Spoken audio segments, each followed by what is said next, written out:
Good day, viewers. You are welcome to Air TV. My name is Fabo Yabidemi Abifab. On today, trading issue, I have a guest, a barrister, a prince from Malaysia, Osun State. He will help us to deliberate on some vital issues on school management, establishment of schools, institutions. The issue is that, can the school proprietor be sued for negligence? You are welcome to Air TV. Barrister, you are welcome, sir. Good afternoon, viewers. Yeah. Sorry, still in morning. Good morning, viewers. You are welcome, sir. I think I quickly need to point out something which a Supreme Court of Federal Republic of Nigeria has corrected members of public from addressing a legal practitioner as a barrister. Okay. If the legal practitioner is a barrister and solicitor, Okay. so it is not an appellation, it's not a title. Okay. So while introducing a legal practitioner, you introduce him by his gender title. Okay. If he has any title, and if he doesn't have any title, Okay. it's simply a Mr. Okay. Or possibly at the end of his name, we put an Esquire. Okay. We don't call a lawyer a barrister. Okay. And to introduce myself properly, my name is Oluwaseun Adebowale Awomola. Okay. I'm a legal practitioner. That is okay. You are not Otumba or chief. I'm a prince. A prince, and that is bigger.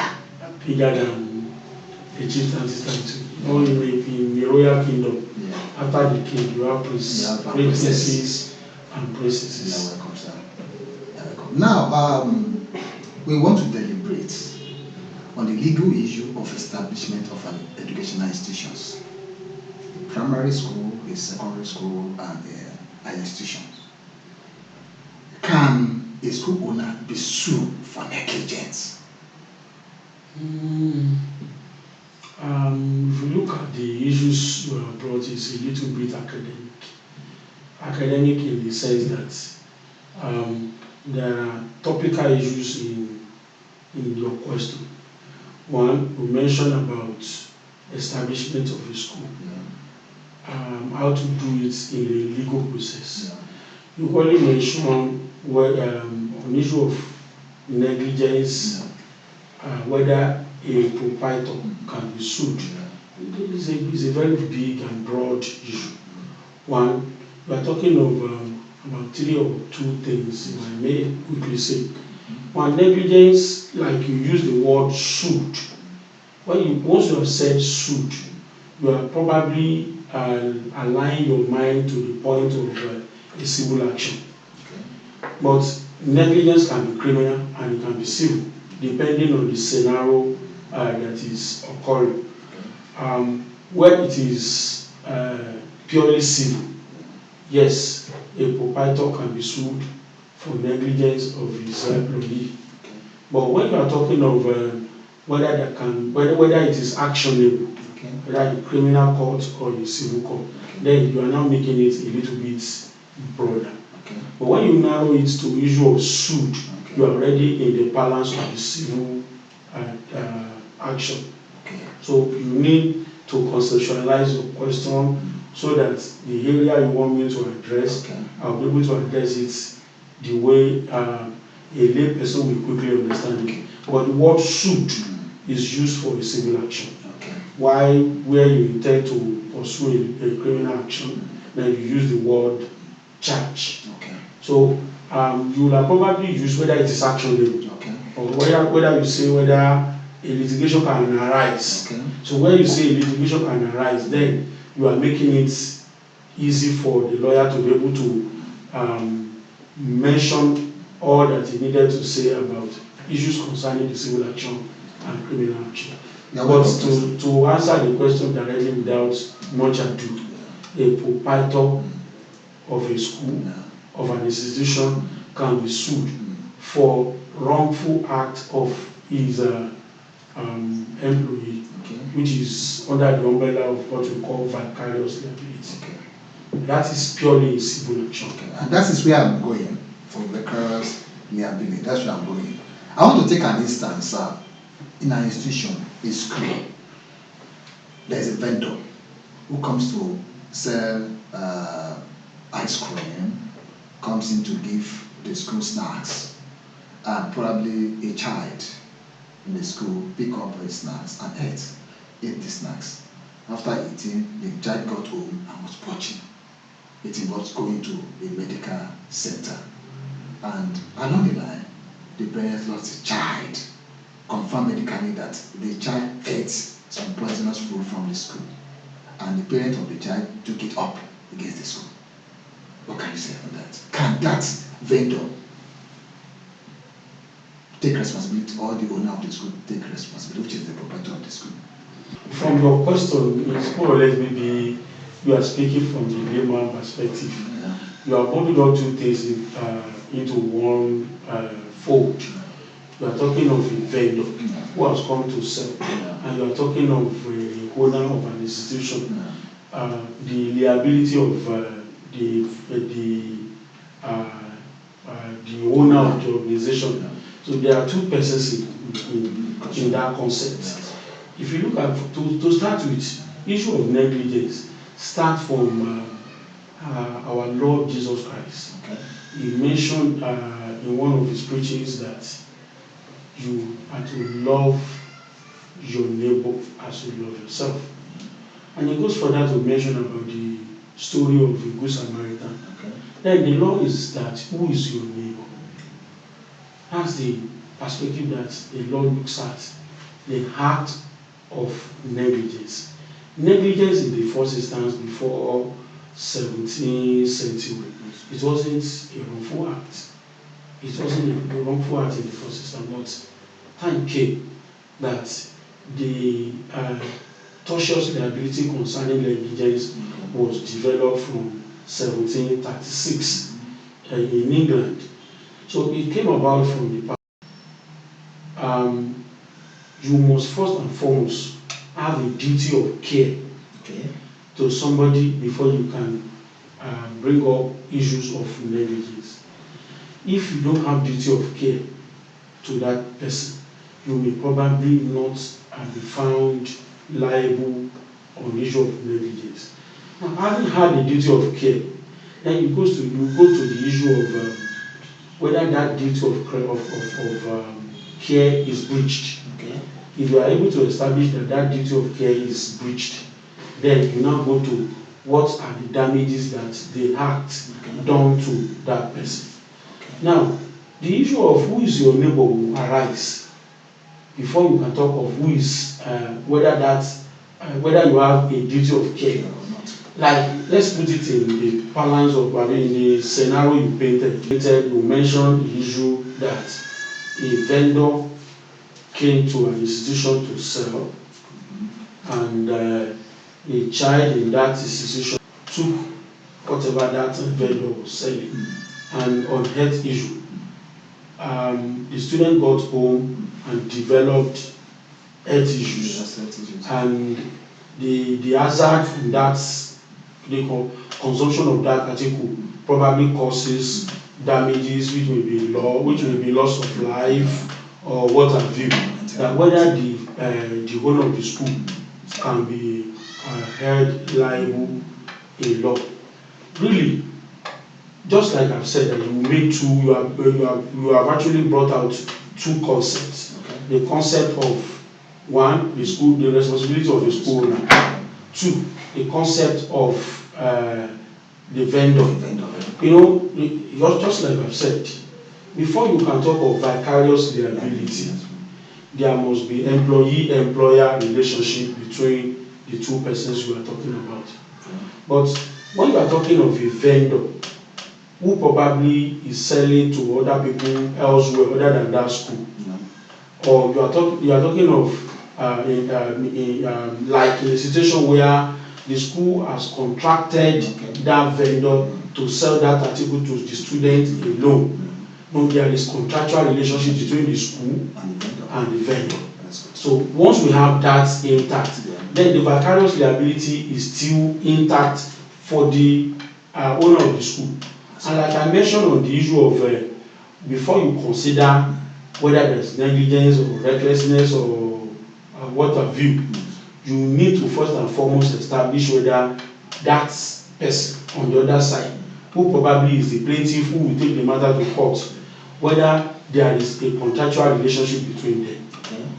There is equally a particular manner that a third party can bring an action. Okay. But in the scenario you painted, there are three people in it. Okay. You have the owner of the school, Yes. you have the vendor, and you have the student who have consumed that article.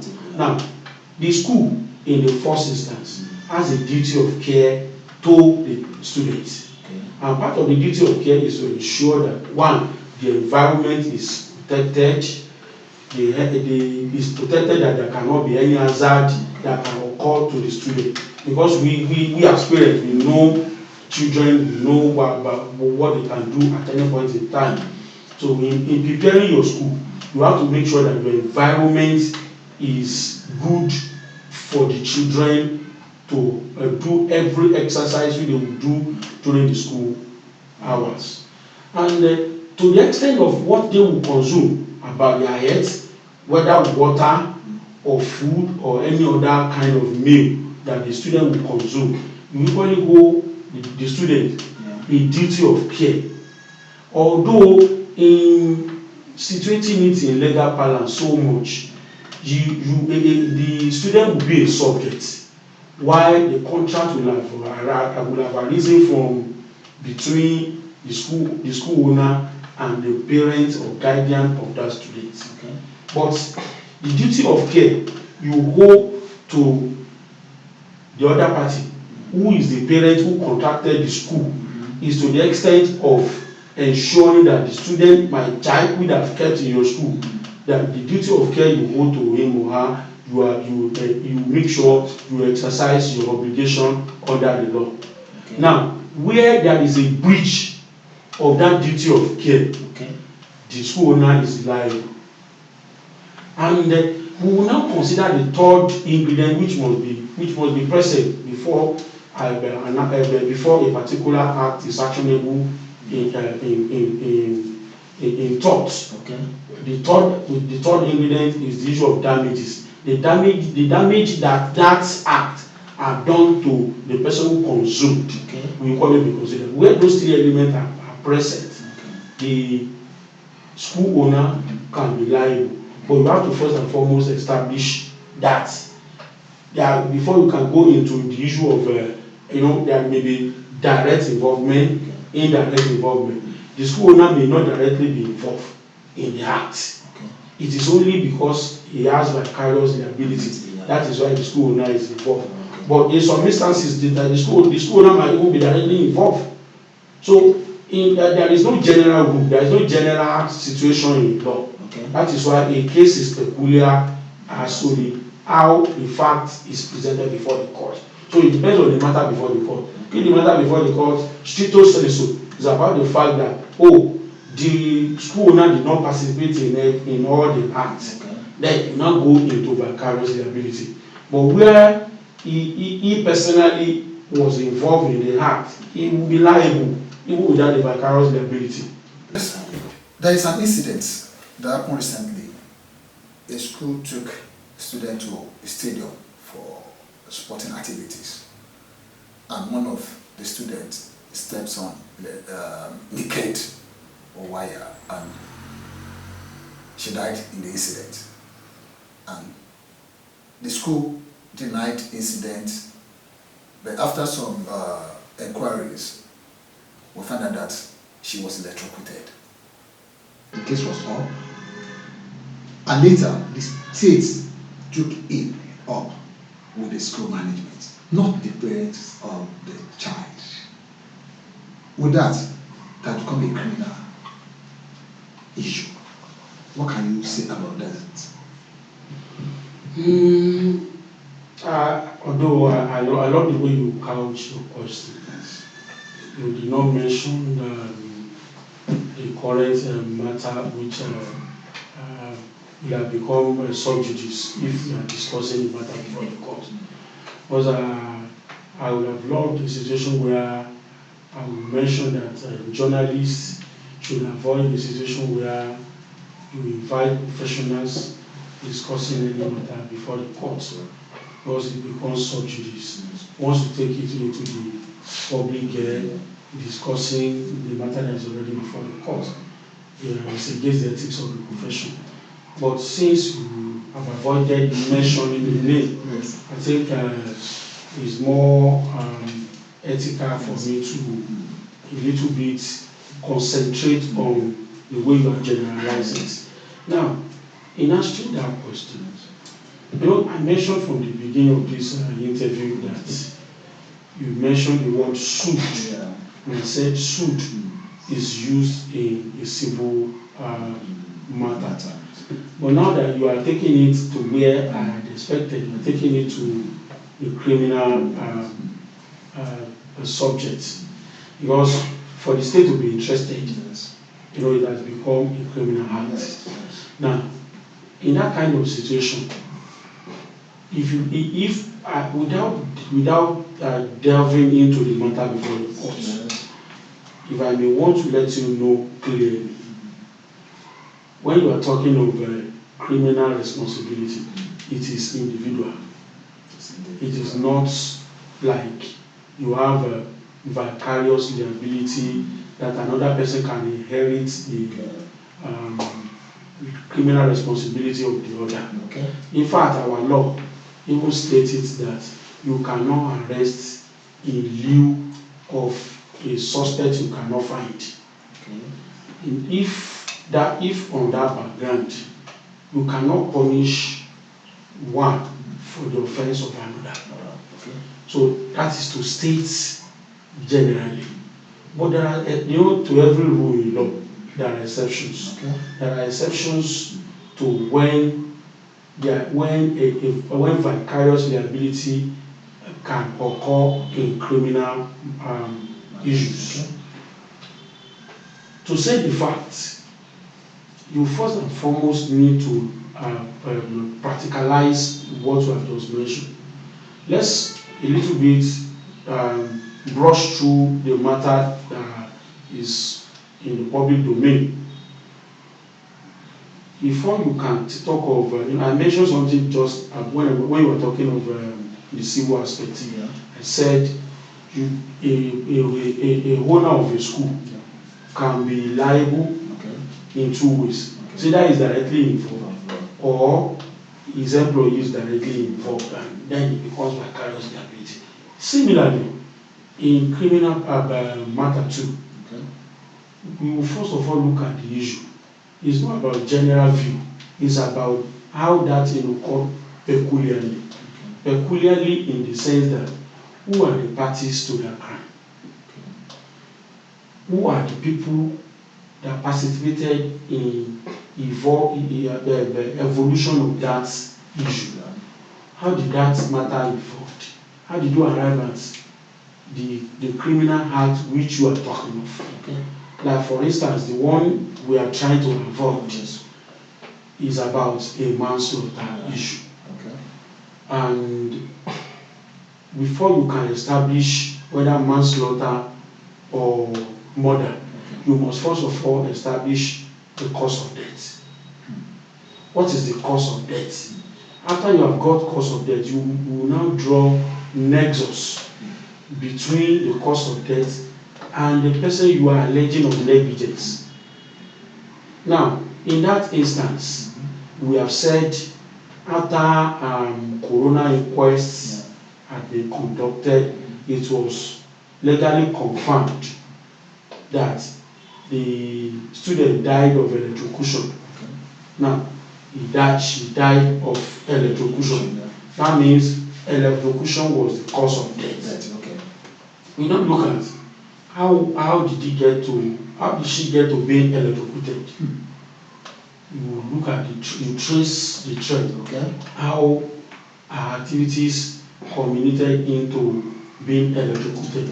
Whether the electric shock was exposed, whether she ran into it, and you now talk of negligence, or whether somebody even planted that cable on where she was to stand or where she was to sit. You look at that issue too. If somebody had planted it, then you first of all talk about how did that person get that cable. You talk about how the act was were conducted before, and who participated in arriving at how that girl, whether sat or stood on that cable. You establish all that before you can talk of responsibility. Now, assuming without considering that it was just a cable that was exposed and the student ran into it, then you are now going to talk of who is responsible. Then you will now go to the basis of your question, whether a school proprietor can be criminally liable for that negligence. Now, if assuming without considering that, let us look away from how different actions culminated into exposing the child to that electrocution. Then let us look away from it and say that, there was a cable exposed and the girl ran into it and there was electrocution and there was death. We have established from the issue of coroner inquest that she died of electrocution. So no doubt about that. Now we now think of having neglected the aspect of who and who, one by one. We now talk of the school itself. Having narrowed it to the fact that the cable was exposed and she ran into it. Now we will now talk about the duty of care that the school authority had to not exposing the student to being electrocuted. Because the girl who ran into it in the first instance might not even be the one, it might be another person, it might even be the child of that proprietor. It might even be the child of his staff. So you have a duty of care as a school owner. I've established it in the civil aspect that there are 3 ingredients which must be present, which are duty of care, breach of that duty, and the damage done, the damage that the act done. Similarly, in criminal parlance too. Before you can establish manslaughter in that instance, there must be gross negligence. Gross negligence. And what is gross negligence? Is what a reasonable man will call a duty to the other party, or what a prudent person will see as act not to be done. I don't know whether you are getting it. What a reasonable man will say to be that this is the care, the responsibility of the school authority to the student to keep. But you have actually killed as manslaughter. So that must be gross negligence. Once an action causes damages to the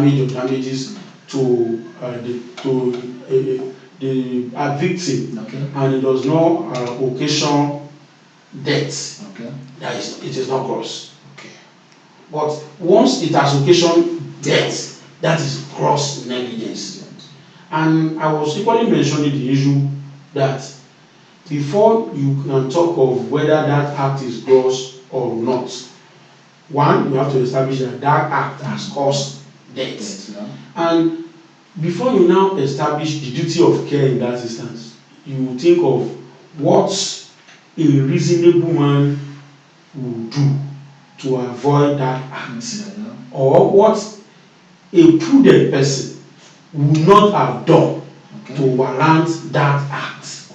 I don't know whether you now, having established that, don't let us shy away from the issue I have mentioned about the fact that a school owner can be criminally responsible directly or indirectly.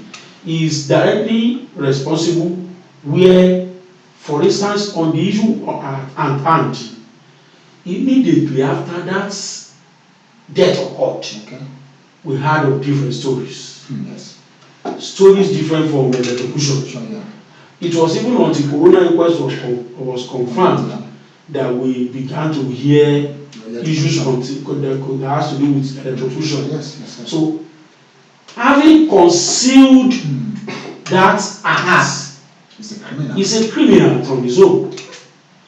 Because when a crime is committed, in the moment you conceal it, you are criminally liable. So that is where the issue of direct involvement and indirect involvement comes in. In that instance, whether the employee or the school owner none of them could come out to say that, oh, the issue of electrocution was just a new thing to them, that it was after that corona inquest that they got to know about it. They cannot establish that innocence in law.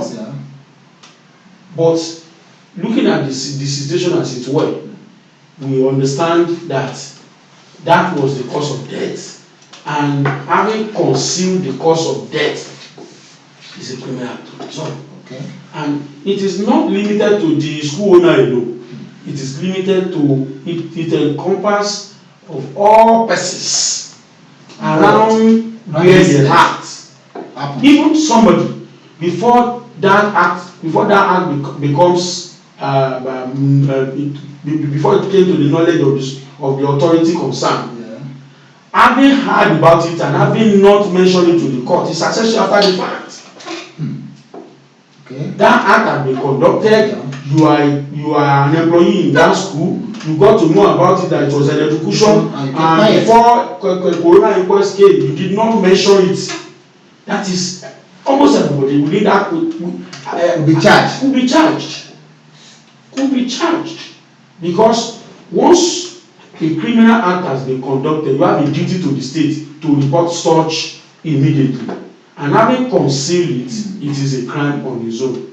So to situate that matter in law, you will probably need to draw all the facts and make all the facts available before you can now begin to apportion each person's responsibility under the law.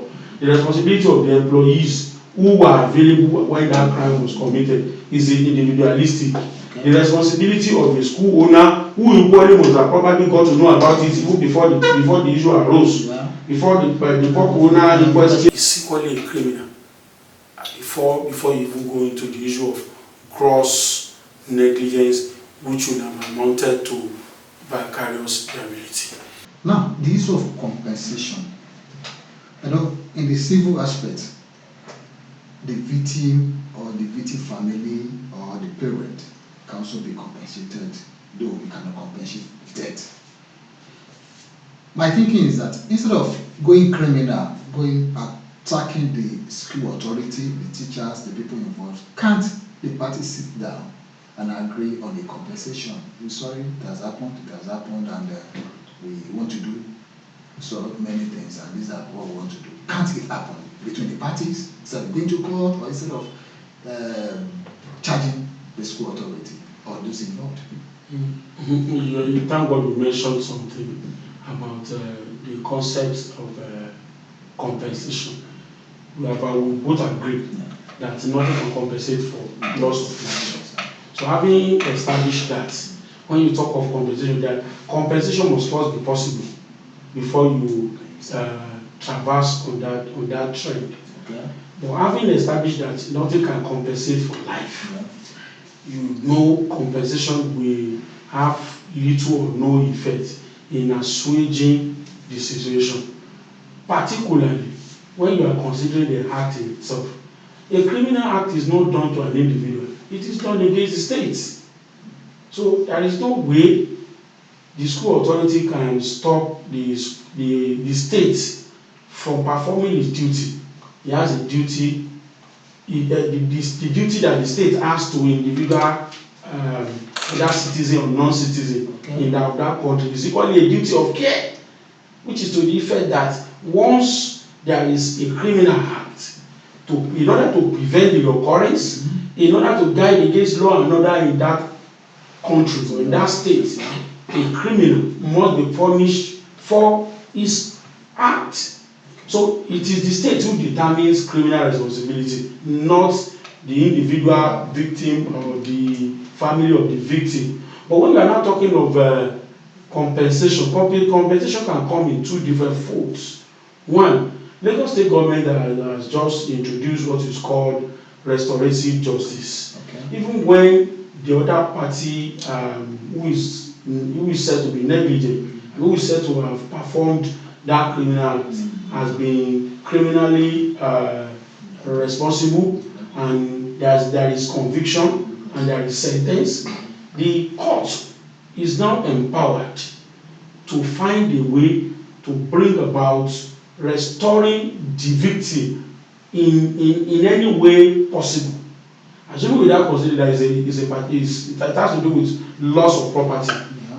Yeah. The courts can, as part of sentencing principle, can say that the house which has been lost should be replaced. Yeah. Now, in the instance of loss of life, the school authority can say, the court can say, for instance, that a certain sum of money be made payable to the parents of the victim. That is restorative justice in criminal parlance. But that notwithstanding, having mentioned that in the criminal court, it does not stop the family having the state having established the criminal action against the fellow.